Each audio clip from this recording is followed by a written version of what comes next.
એક શખ્સ દ્વારા પોતાને મુંબઈ ક્રાઇમ બ્રાન્ચના ઇન્સ્પેક્ટર હોવાની ઓળખ આપીને આ કામના ફરિયાદી પાસેથી 2,26,000 રૂપિયા પડાવી લેવાની એક ઘટના બનવા પામેલ હતી. આ વ્યક્તિ સાથે અન્ય 5 આરોપીઓ હતા તથા મુંબઈ પાસિંગની એક ગાડી હતી. આ વ્યક્તિ સાથેના 5 આરોપીઓ પણ આ વ્યક્તિ સાથે કે જે પોતાને ક્રાઇમ બ્રાન્ચ સબ ઇન્સ્પેક્ટર તરીકે ઓળખાતો તેની સાથે મળીને સામેવાળાઓને ડરાવવાને ધમકાવવાની કામ કર્યું હતું તથા પૈસા પડાવી લીધેલા હતા અને ગેરકાયદેસર મંડળી રચી. આ વ્યક્તિઓ આવી જ રીતે કોઈકની પાસે પૈસા લેવા કે એવા તેવા કોઈક ઈરાદેથી આવેલ હતા. એ બાબતની અમારી હાલમાં તપાસ ચાલુ છે.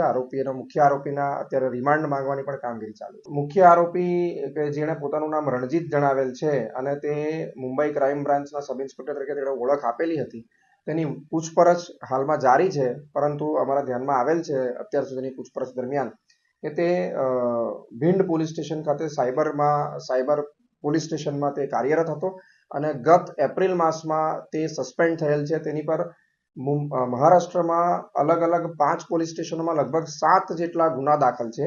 વધુમાં આરોપીઓએ આ જે કામના ફરિયાદી છે તેમની પાસેથી 2 મોબાઈલ ફોન પડાવી લીધા હતા, તે પણ કબજે કરવાની કામગીરી ચાલુ છે.